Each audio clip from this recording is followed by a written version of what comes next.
Queridos irmãos e irmãs, vamos meditar na liturgia do 25º domingo do tempo comum.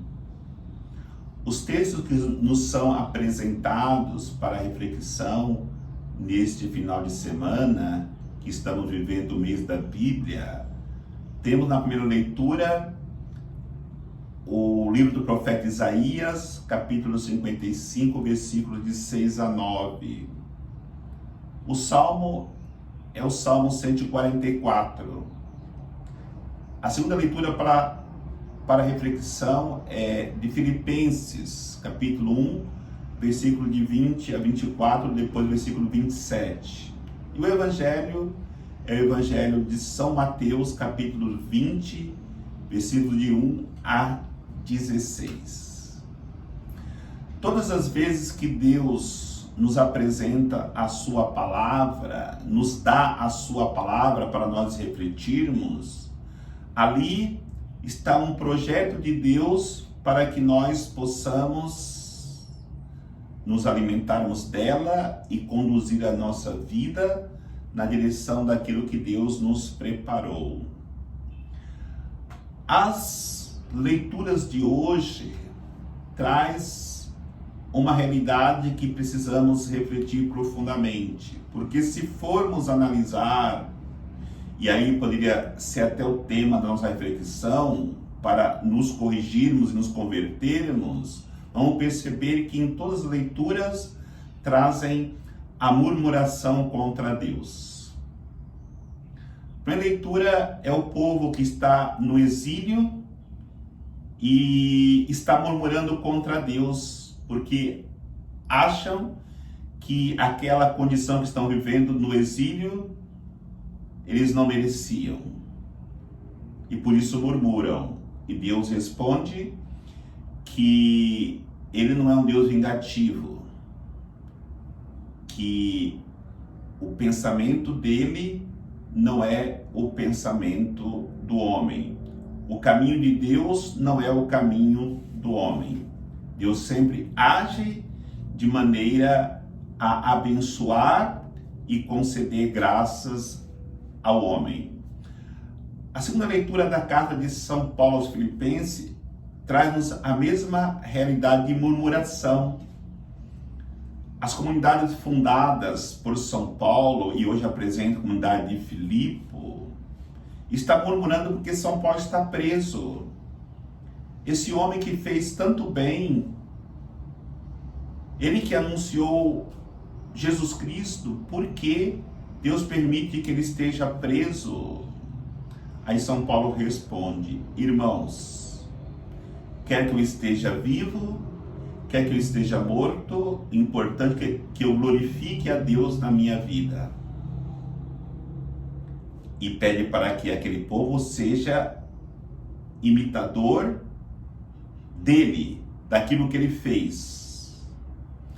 O Evangelho traz a murmuração daqueles empregados da primeira hora, que recebem o mesmo valor do que chegaram na última hora, e por isso murmuram contra o Senhor.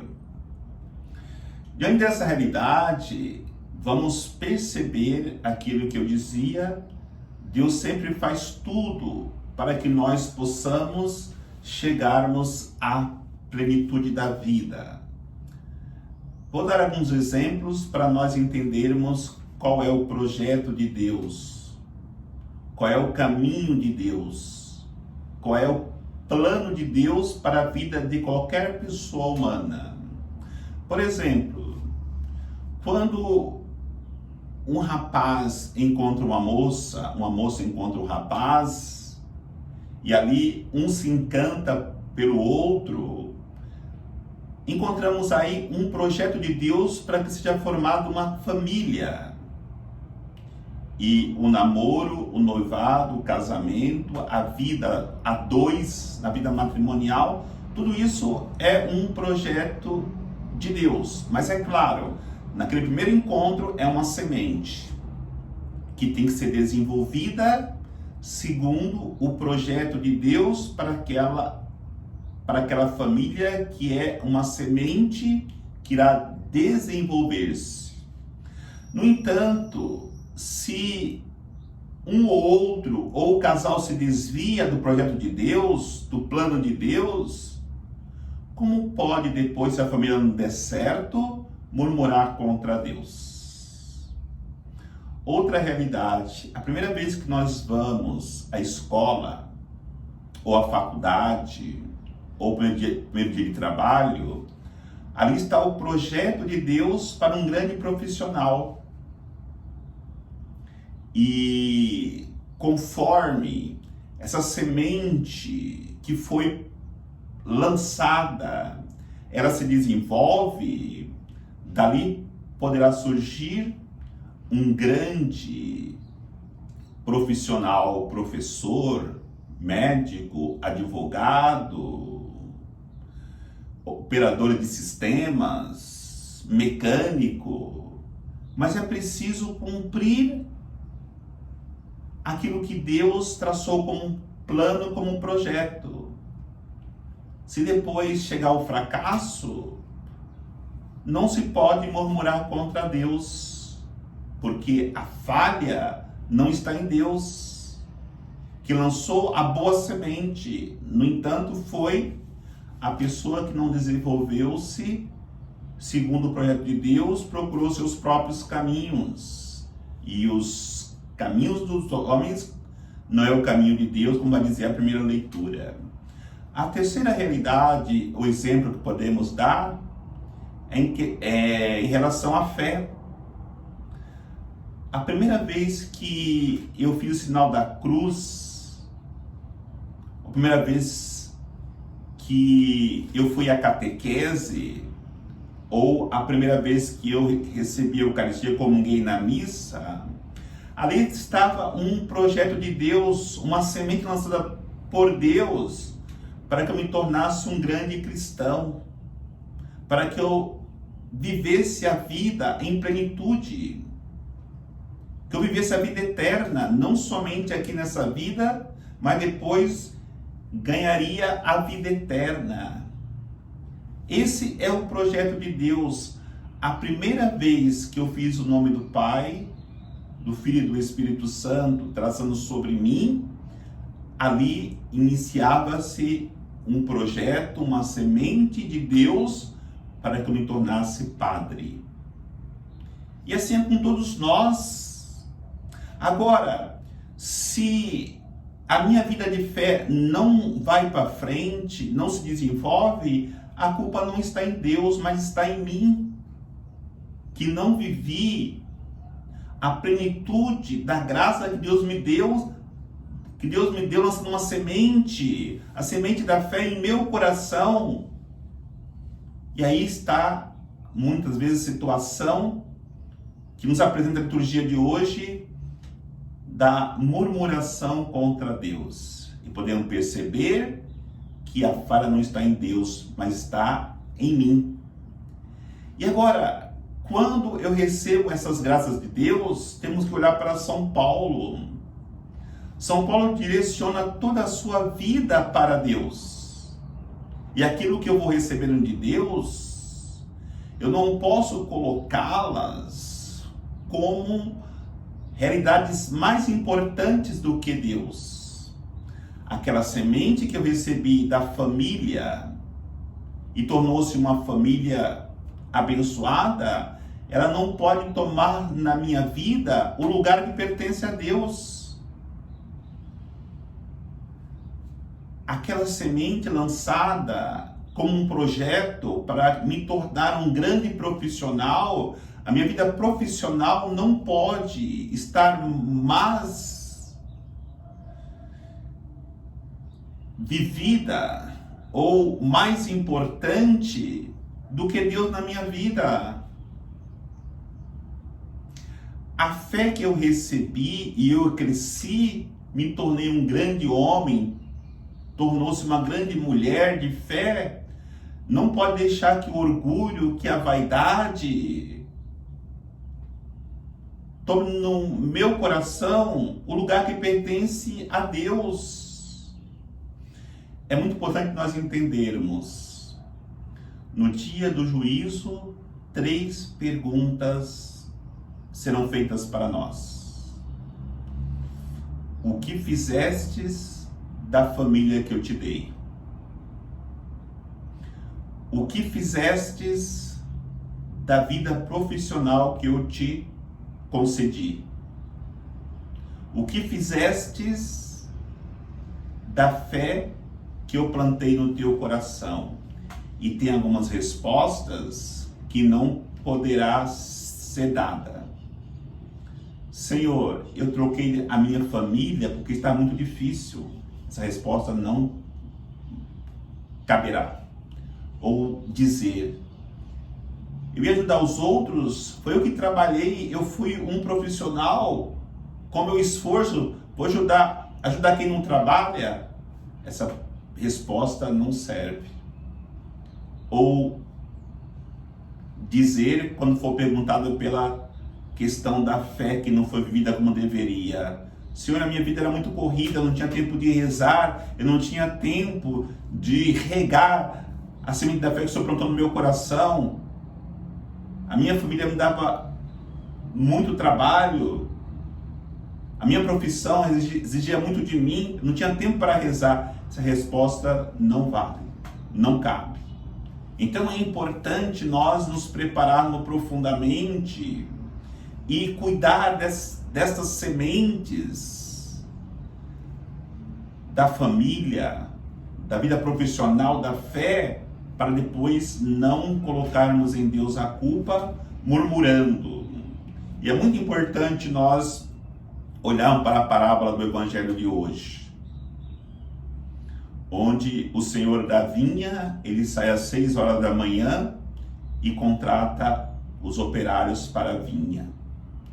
Sai às 9 horas, mais alguns operários. Ao meio-dia, às 15 horas e depois a sua última saída às 17 horas, contrata outros operários para a vinha, para colher o fruto. E combina o salário com cada um. No entanto, na hora de pagar, ele não faz distinção. Paga todos o mesmo salário. Aí temos que refletir e tomarmos cuidado com o nosso ciúmes, inveja. Porque de fato, nós muitas vezes nos achamos superiores aos outros. E não admitimos que os outros sejam colocados no mesmo nível que nós achamos que temos, ou até mesmo quando coloca a pessoa superior a nós. Outra realidade é a impiedade no nosso coração. É claro, quem chegou às 17 horas chegou atrasado, errou, poderia estar esperando 6 horas da manhã para ser contratado e trabalhar o dia inteiro. No entanto, ali está a necessidade de nós termos misericórdia de quem errou, não sermos ímpios diante do erro dos outros.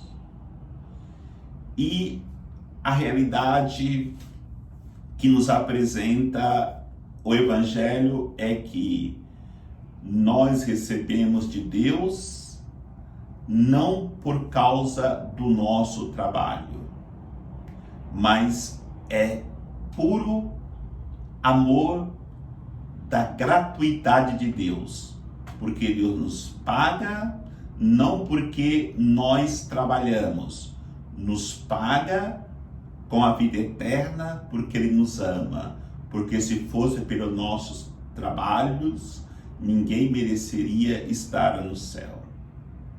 Outra realidade que nos apresenta a parábola, que Deus não está preocupado de maneira alguma com a quantidade de trabalho que nós fazemos. Não está preocupado com o nosso ativismo, mas da forma caridosa e amorosa que nós realizamos os nossos trabalhos. Porque muitas vezes trabalhamos incansavelmente, no entanto, não nos preocupamos que estamos fazendo para o Senhor, e fazer qualquer trabalho para o Senhor é estarmos com Ele. E aqueles operários não estavam preocupados de ter alegria de estar com o Senhor, o dono da vinha, mas estavam preocupados com a produtividade. E aí veio a decepção na hora que eles perceberam que o Senhor não os amou mais, porque eles se lançaram no ativismo, mas amou a todos da mesma maneira. É assim a maneira de agir de Deus, tratando todos da mesma maneira, pagando a todos o mesmo salário, não importa a hora que a pessoa chegou, porque muitas vezes os nossos pensamentos, os nossos caminhos são os pensamentos, o caminho do mundo. O direito trabalhista fala que deve-se pagar o preço justo. Porque se não pagar o preço justo, a pessoa pode ir processar a empresa. Em Deus não existe isso. Porque se Deus fosse pagar para nós o preço justo, estaríamos perdidos. Mas o que Deus paga para nós é o preço do amor que Ele tem para conosco. E espera também que nós temos esse mesmo amor pelos irmãos. E aí, quando todos recebem o mesmo salário, há igualdade. No céu haverá igualdade. No mundo onde é desprezado, é colocado de lado aquele que não produz muito, tem uma realidade de diferença social muito grande. Então Deus quer incluir a todos, e Ele quer incluir a todos no seu amor, na sua bondade, na sua misericórdia, nos apresentando um projeto de vida para nós, a partir de uma semente pequena que se tornará uma grande bênção se nós respondermos esse chamado amoroso de Deus para as nossas vidas. O Senhor nos abençoe, em nome do Pai, do Filho e do Espírito Santo. Amém.